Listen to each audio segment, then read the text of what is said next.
Hello and welcome back to a Method to the Madness Breaking Bad edition. I'm your host Patrick. Joining me is Mitchie. Hello. And today we're covering Breaking Bad Season 5, Episode 3, titled Hazard Pay. This is in regards to dealing with Hank's 11 guys that could... It's like that, it's a thought experiment, right? Like, you're being interrogated and there's someone in the other room who you can't communicate with. Like, do you give them up? Do you trust them that they won't give you up? Yeah. But if you do give them up, you could get a reduced sentence, that kind of thing. Yeah, it's not a nice situation to be in. Yeah, probably not, eh? Although, despite being an intro, it doesn't actually really touch on it much further than that. What? That thought experiment that I just said? Yeah, like that, the whole prisoners debacle they're in. Yeah. Well, I guess it's more about how you manage people like that if you're someone like Mike. How you guarantee that no one else will talk. Yeah, but yeah. I mean, like, it doesn't actually like, aside from the opening scene and the very end, there's not actually much discussion about it. And I find it interesting that it's called hazard pay because most of this episode is devoted to them setting up a new meth lab. But yeah, that is true. I guess the end of the episode is pretty critical, the whole cash scene. Anyway, let's go into a plot summary. Yep. Mike and his attorney spend an entire day visiting his former subordinates in jail who are under heavy scrutiny from the police due to the association with Gus. Mike reassures them they will get their compensation. While scouting for a new location for a meth laboratory, Walt proposes using a pest removal company to secretly make meth in their clients' homes. Vamonos Pest, a local pest removal company, is perfect for this as the owner and his employees are already criminals. They agree to facilitating Walt and Jesse cooking in their clients' homes. The first cook at the mobile site is a success, and afterwards Walt feigns enthusiasm for Jesse's relationship with Andrea, but hints that Jesse should break up with her after mentioning the problems it would cause if she discovered his secret life. While discussing Walt's upcoming 51st birthday with Marie at the car wash, Skylar begins to light a cigarette. As Marie begins to confront her about smoking, Skylar suffers a nervous breakdown. Marie confronts Walt at home about Skylar's breakdown and demands to know the truth. Walt tells her about Skylar's affair with Ted and that her breakdown was due to stress over his accident. Mike allocates the money earned from the first cook, but Walt becomes upset when so much of it is given to dealers, mules, Saul, and Vamonos Pest.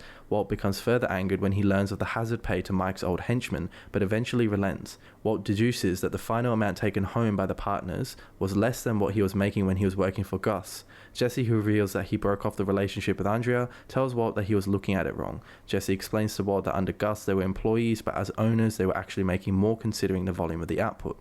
Walt, however, hints that they may need to get rid of some of the other members of the team.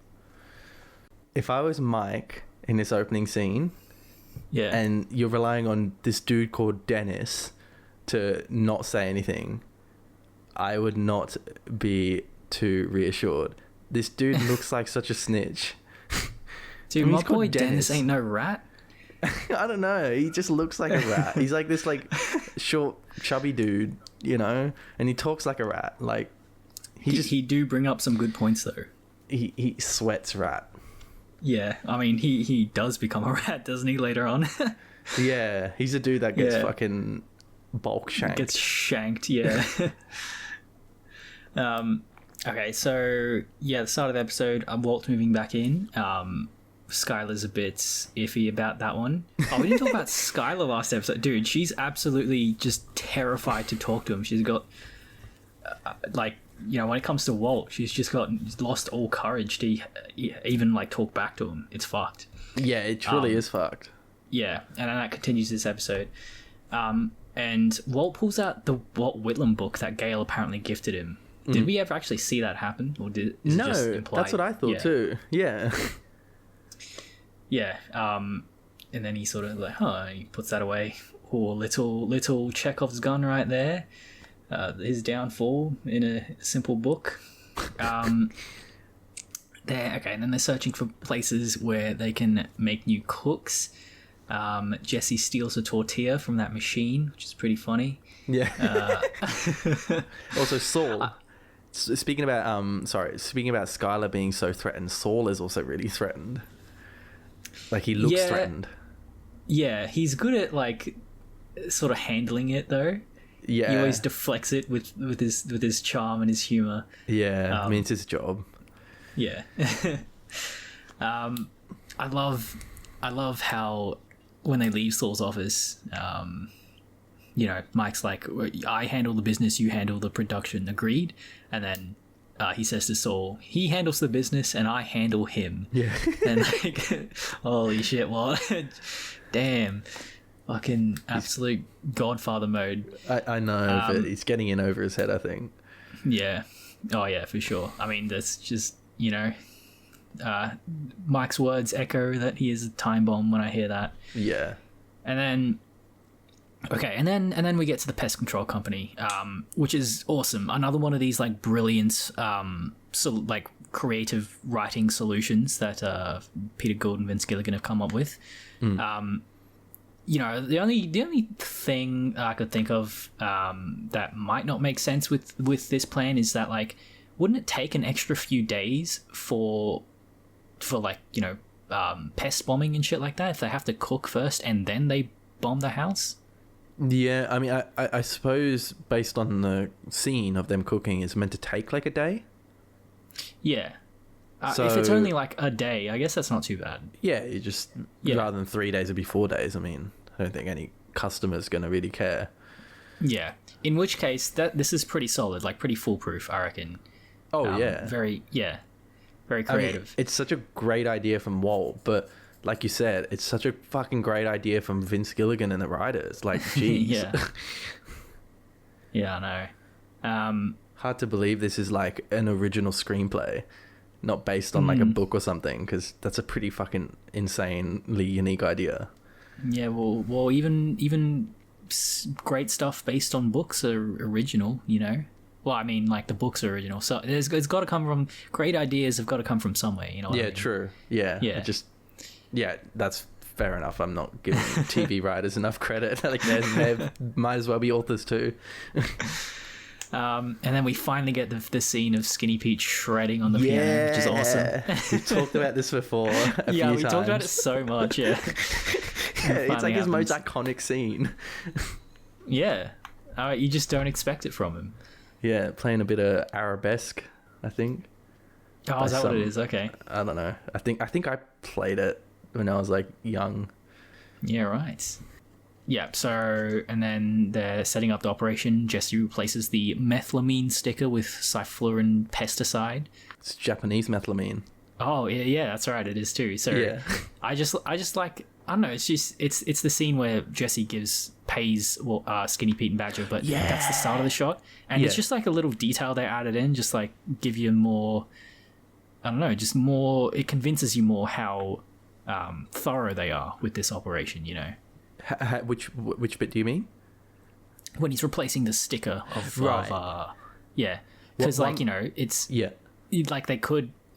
It's not necessary. No one's going to see that barrel of methylamine, but just in case, No, they're really covering their tracks well. But what the bit I love about this scene, when Badger and Skinny Pete walk off, and they're like, oh, we want a job and that, and Jesse's like thinking about it, but then he sees Mike, and obviously it's not a good idea if he employs them because they're both kind of a bit useless. And as they're walking off, he just looks to them, and his eyes are so full of like nostalgia and almost semi-regret, like, or longing, like, they're his friends, and he just hasn't seen them in a while, isn't really associated with them, and I guess he's probably maybe even thinking about how times were better back then. Who knows? Like, it's just such a great kind of look from Jesse there. Just says so much. Always love me a good poignant look. Yeah. All right, and then Walter and Jesse sort of are becoming like besties again. They're hanging out, and then he stays for a beer, and then he's on the couch and he gives Brock this really creepy look. Like, why? What is he thinking? What is Walt thinking? Is it just the fact that he's like, oh shit, this is the kid I poisoned? Yeah. I don't know, or maybe he just doesn't think anything because he's a fucking dickhead. I don't know. But he stays for dinner, though. What's that, sorry? He stays for dinner, Walt.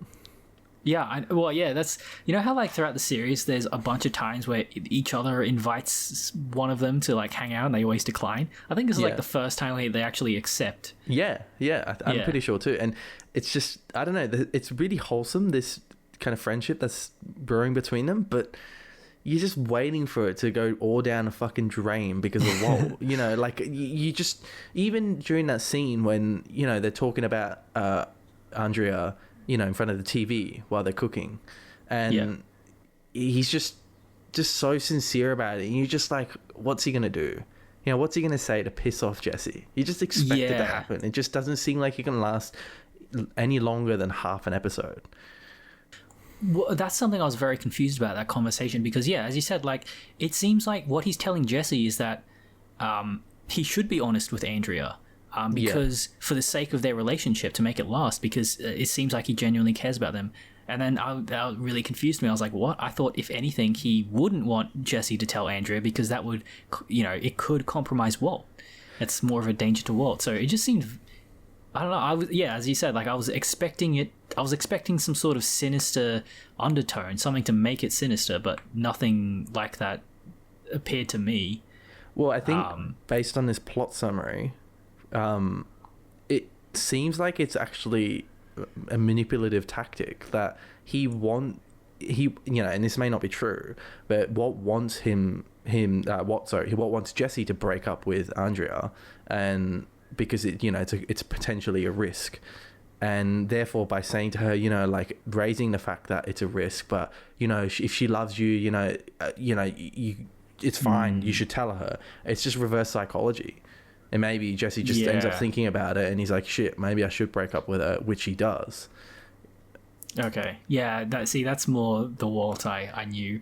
I know. That is the Walt we know. It's just like, you just can't take anything he does with any kind of like genuinity. Like, it's literally like why did he have dinner with them? There must be a reason behind it. Didn't want to just be friendly. Yeah, I don't know. Exactly. Yeah, it's kind of fucked. Why did Todd tell them that he disabled the nanny cam? He was trying to get an in with Jesse and Walt, as if to be like, look, if you need, you know, help, I'm helpful. I can do shit for you. Is that? Yeah.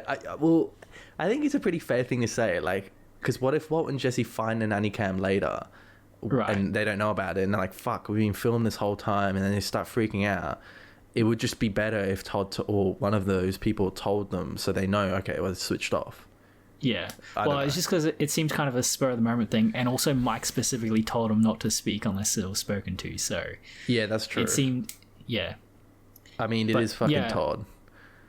Yeah, exactly. Yeah, no, I think Todd is definitely like an opportunist. Like, definitely, he's a fucking psychopath. Like, literally the only one. The biggest psychopath. I love Marie judging the car wash employees. That's pretty hilarious. You're leaving streaks. Man, she's so this annoying. This more ethnic looking one is doing a good job. She would say that. Yeah. And then we get the famous shut up scene from Skylar. That's a bit iconic. And then so Marie's confronts Walt, saying, what's the problem? What's up with Skylar? I love how Marie brings up a few solutions excuses that Walt could have used. You know, he's gambling again, the cancer's come back. But instead he chooses the one that displaces all the guilt from him and instead just puts it all on Skylar. It's pretty fucked. Affair. Yeah, like, I don't know. It's just, again, such a Walt thing to do. And then, he makes himself the victim. It's just... fucking hell. That's Walt for you. Yeah. And then I love they're watching Scarface. And I love how there's an audio match cut this time of the machine gun with match cutting with the cash being counted. It's so good. Have you seen Scarface? I've never seen it, no. I haven't either. I feel like if we were doing a film podcast, one of us should have seen it. I feel like it's not going to be that good. What? Isn't it like a fucking like certified classic? Yeah, but you know, I don't know. I feel like a lot of those certified classics are like outdated. Isn't it by like some random director too? No, I don't know. Probably. It's not Scorsese, is it? It's like some... Yeah. Yeah. I don't know. Might give it a watch. Okay. Okay, and then the last scene is them dividing the money. And, I love this scene. Yeah. Walt is so fucking greedy. Yeah, Holy shit. And I love... there's two really beautiful lines I love in this scene where the first one is Mike going, Walter, just because you shot Jesse James, don't make you Jesse James. Wait, who's Jesse James again? He's like this famous outlaw. He's like the Ned Kelly of America, I think. Oh, okay. Yeah. Not the one in Public Enemies with Johnny Depp. That's not Jesse James, is it? I don't know. Oh, I don't know. Yeah, anyway, he was a famous outlaw. And then the second line, I think it's the last line of the episode where he's talking, he's like, I've been thinking about Victor recently. And, you know, like I thought Gus was trying to send us a message, but actually it might have been because, you know, he forgot his place. And then he says, he flew too close to the sun and got his throat cut. Yeah. Like this really twisted, or, you know, like morose twist on the Icarus quote. Flew too close to the sun and got his throat cut. Like, what? I don't know. I feel like Vince Gilligan was really proud of that line. Yeah, because that's what the episode ends on, and it's fair enough. Like, that's a very good line. Yeah. That's it's kind of fucked. I do like just seeing the cash though, just laid out on the table, and Mike taking bits and pieces of it away, and you see exactly where it's all going. It's just something that's quite satisfying about this scene, just seeing that. Like, yeah, you don't really know how much money is going where and stuff, you know, and it's like finally we get a scene devoted to kind of just splitting up the wealth made by cooking meth. Gives a really like thorough outline of like all the everything you need to run a meth operation too. It's almost like the writers were meth dealers once. Yeah. Oh, sus. Yeah. No, I'm sure they just got some ex-meth heads on set. Yeah, did a bunch of research. Yeah. Yeah. Jesse in this. Yeah. He's got like a mustache now. Yeah. He looks like fucking Vsauce 2 or 3 or whichever one it was. Okay, does he? You know that? Do you know one of the Vsauces? Yeah, I know all of them. The one with the glasses. Don't they all wear glasses? No, the one that wears a beanie doesn't. Oh, Jake. Yeah, but and obviously I'm not talking about Michael. I don't know which one it is. He's either 2 or 3. I think it's Kevin and Jake. Yeah, Kevin. He kind of looks like Kevin. Yeah. Okay, interesting. Look it up. All right. All right, well, thank you all for listening, and join us next time. See ya. Been thinking about Victor. Yeah. All this time, I was sure that Gus did what he did to send me a message. Maybe there's another reason. Like what? Victor trying to cook that batch on his own, taking liberties that weren't his to take. Maybe he flew too close to the sun, got his throat cut. If you like this series, Mitch is going to tell you where you can find more of these. Yep, so you can find us on Spotify, YouTube, iTunes, SoundCloud, or Stitcher. And we've also got a website, amttm.com, where you can find our fabulous episodes on Breaking Bad. If you have any questions, queries, insights, or criticism, you can send them to mail@amttm.com. And as always, thank you for listening.